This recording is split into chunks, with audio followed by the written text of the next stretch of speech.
Achtung, Achtung. So this extract is from the diary of Heinz Knoke, who was a Luftwaffe fighter pilot on the Western Front, who joined up early in 1940 and went to a frontline action, I guess at the time of the zenith of the Luftwaffe, but also was still flying at its nadir. And the extracts I've chosen are from end of November right up to Christmas and beyond in 1943. It was later published, the diary, as I Flew for the Fuhrer, and it's an absolutely fantastic book, incredibly honest, and you can't help but feel a little bit sorry for him, I have to say, and all his other beleaguered Luftwaffe colleagues as they systematically get slaughtered over northwest Europe.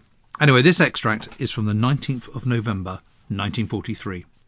Yesterday, after an unsuccessful attempt to intercept an approaching Yank formation, we landed late in the evening at St. Trond in Belgium. The weather closed in.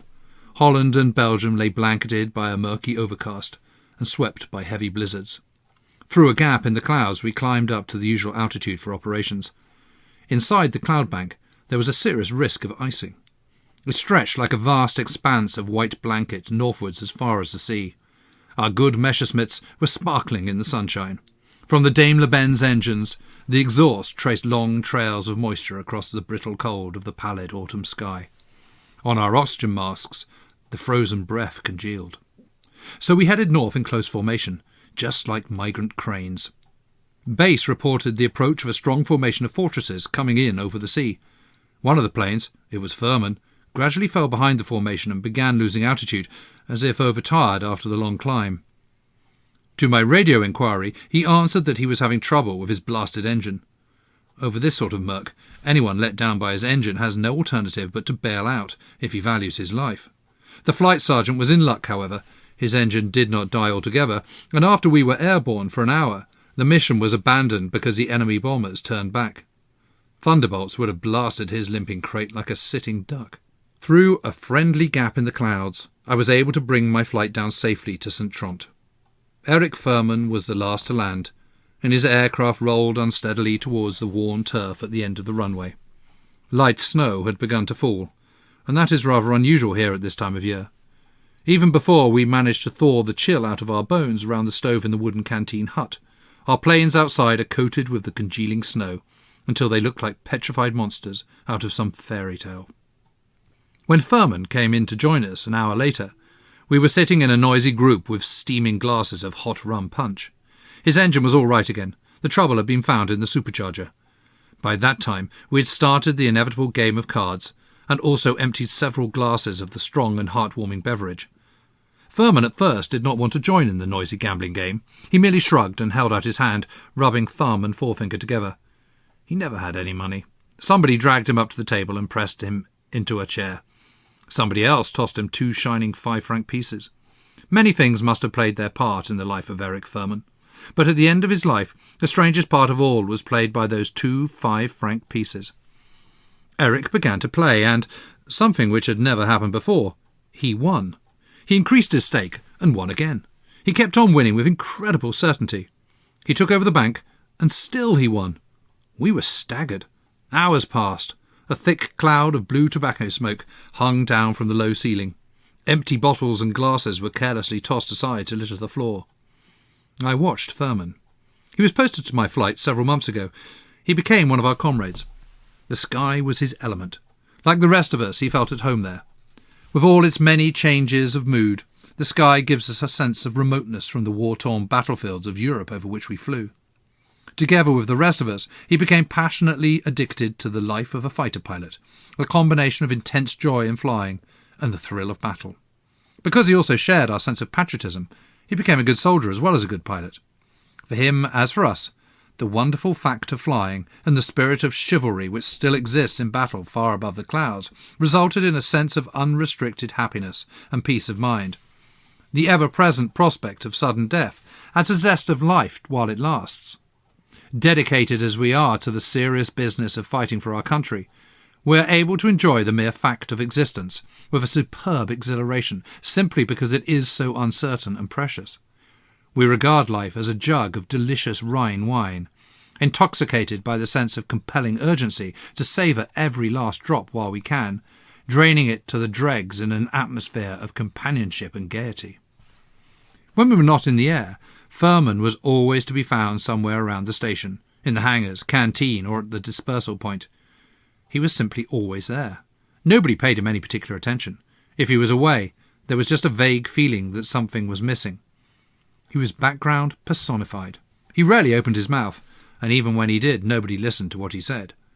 Once, when we were discussing our comrade, and how quiet he always was, one of the numerous girls on the station remarked that still waters run deep. She was smiling to herself at the time, and probably knew what she was talking about. As the game finished, the noisy high spirits at the start had been superseded by a tense silence. Furman continued winning to the very end. Then he contentedly placed in his shabby old wallet 6 100-mark notes, and with a loving smile added the 2 5-franc pieces. Then he quietly withdrew to his customary place in the background. At noon today we started on our return flight. The weather was unchanged. When we landed at our home station, Furman was no longer with us. Once again he had dropped far behind. His aircraft lost more and more altitude, until finally it vanished altogether into the endless cloud bank. I reported him missing at the squadron operations room, and by evening a general search was ordered. We waited in vain for a long time. Darkness fell. Then the telephone rang. News of Furman?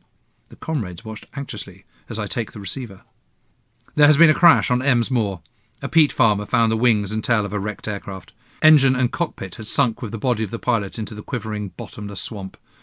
In the pile of twisted metal, the salvage crew found some torn fragments of a flying suit and a wallet.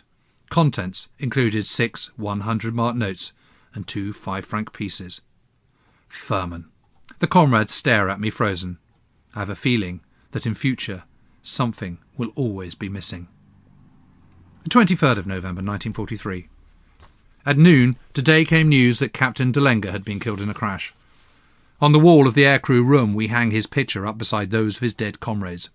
Beneath each portrait, neatly printed in block capitals, is the rank and name with the date of death. Some bear a signature, and occasionally a humorous dedication also. Sergeant Volney, Lieutenant Steiger, Warrant Officer Kolber, Lieutenant Gerhard, Sergeant Kramer, Sergeant Derling, Lieutenant Killian, Flight Sergeant Furman. Who will be next?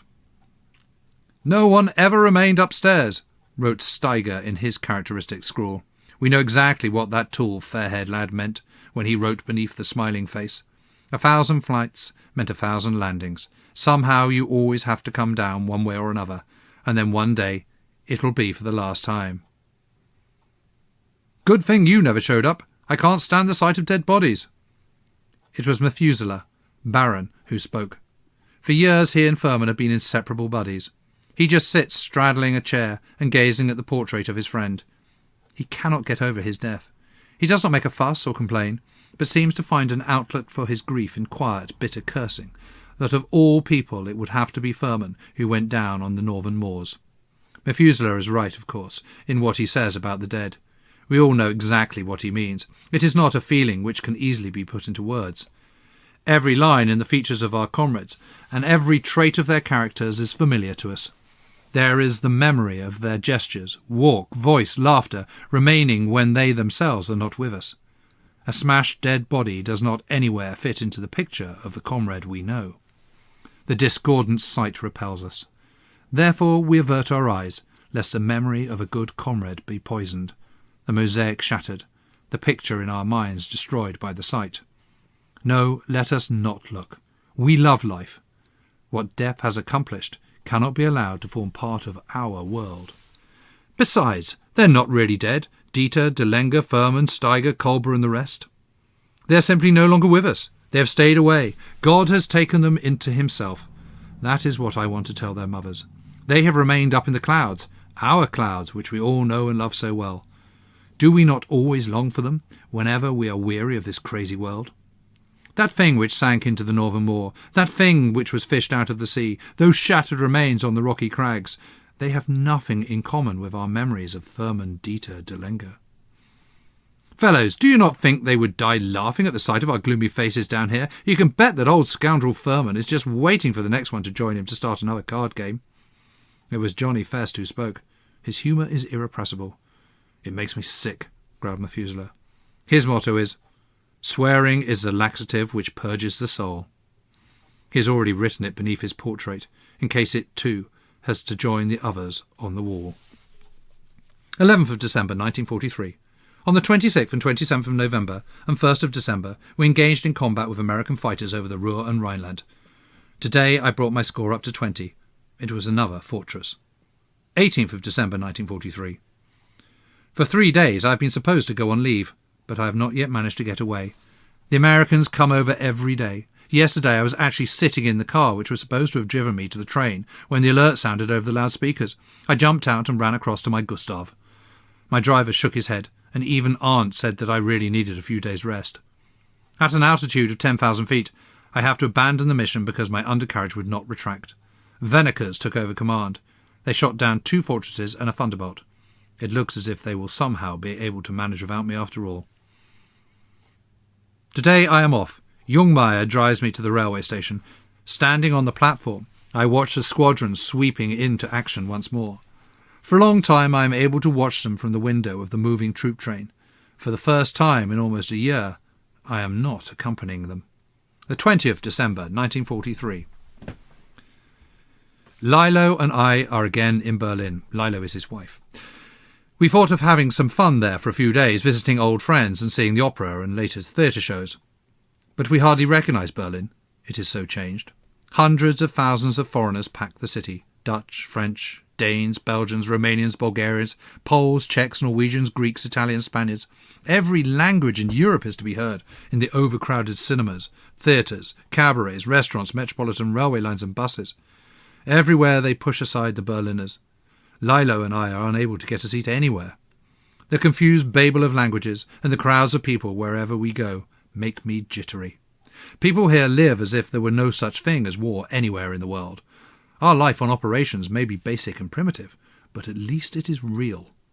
That is something we soldiers understand out there, as we risk our very lives every day in the great life and death struggle.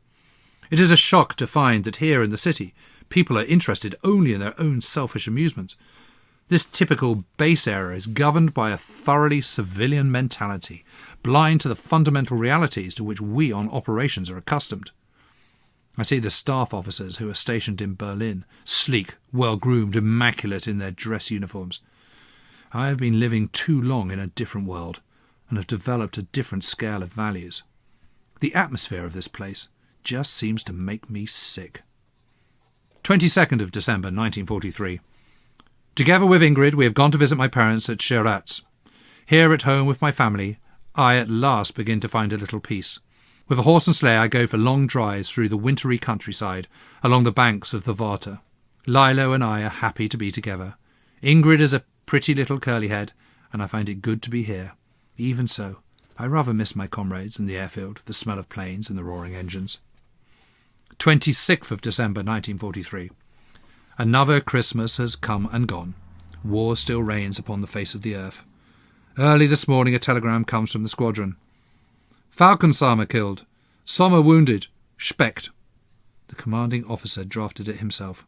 He has not ordered my leave cancelled or an immediate return to this unit, but I understand how badly he must need me now, with Captain Falkensamer, who was in command of the 4th, killed, and Senior Lieutenant Sommer, who was in command of the 6th, wounded. I am the only flight commander he now has left who is fit for operations. 2 hours after receiving the telegram, I am on the first train out. Lilo understands. She is brave, as only a soldier's wife can be. She stands waving and smiling as the express begins to move. Will we ever meet again? 20th of December, 1943. I travelled all day and night. Jungmeier met the train at Wunsdorf. He drives me to the last few miles out to the airfield. The squadron was transferred here a few days ago. It is a well-equipped peacetime station, most up-to-date in its construction. I report immediately to the commanding officer.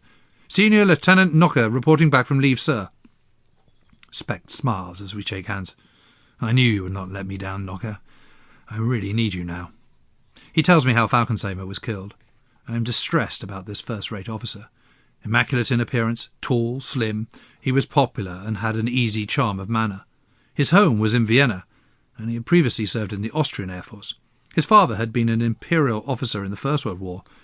He had a particularly charming wife, whom Lilo and I had met at Jever a few months ago. Falkensamer was very tall, but Specht, who is now seated in front of me in his leather flying suit, is short. He is actually the shortest man in the whole squadron, yet all who have any contact with the man are impressed by his dominating personality. Of all the officers I have met, none has influenced me to quite the same extent. Specht is a model of the conscientious Prussian soldier. He is as hard on himself as he is his subordinates, and expects them to maintain the same Spartan ideal of conduct which he exemplifies. He lost an eye during a dogfight at the beginning of the war. With his one remaining eye, he looks like a buzzard. All that matters to Specht is battle. His only topics for conversation are fortresses, thunderbolts, mustangs, and lightnings. Once he dragged me out of his bed in the middle of the night simply in order to discuss some tactical problem. Women are anathema to him. He has forbidden his officers to bring any of their wives or girlfriends onto the station. If he spots a pilot out with a girl of questionable reputation, he takes immediate and stern disciplinary action. During the last 10 months he has shot down 20 heavy bombers, and thus is now ahead of me. His accuracy as a marksman is positively uncanny. He is a most difficult commanding officer, and I have had many a row with him. A few weeks ago he reprimanded me because some of my pilots organised a party and went dancing at a village inn near the airfield with a number of girls who were better known for their charms than for their morals. He ordered me to take disciplinary action against my men. I refused to do so. "I cannot do that, sir," I told him. "Then you are not fit to command a flight," he roared. The man was wild with rage. "In that case, sir, you will have to find a new commander for the 5th. I shall have you relieved of your command and all your pilots grounded. May I remind you, sir, that during the last few months, which have been difficult for all of us, more enemy aircraft have been brought down by my pilots than by the other 2 flights in your headquarters put together." I know that Specht has actually a very high opinion of my 5th, but nothing will ever induce such a reserved man to admit as much. In spite of his capricious temperament, however, I have a deep respect for him. Unquestionably, he is a great man. 31st of December, 1943. We had planned a party in town on New Year's Eve. At 1700 hours, however, the order came from Specht that no officer or aircrew personnel might leave the camp. Instead, they were ordered to attend a joint mess dinner in the officers' mess. Specht had never been cursed so much as he was following the announcement of this order. When we enter the mess at 2000 hours, we are all in high spirits. Several bottles of liquor have been emptied to drown our sorrows. Specht calls us to attention and briefly explains the reason for his order. "Gentlemen, I have received word from division that an important decision is to be made tonight. In order that the maximum operational efficiency of the air crews may be maintained, I have decided to forbid the usual New Year's Eve celebrations. We shall spend the remaining hours of the old year here together and retire to bed immediately after midnight." He spoke in his usual ringing voice of command. What each of us thought we kept to ourselves. At midnight precisely, momentous news arrives from division. Specht is promoted to major. He's absolutely staggered. He'd expected some special operational assignment for the squadron. Amid loud cheers, he immediately dismisses the pilots. In a few minutes, none of them are left in the mess. 1st of January, 1944.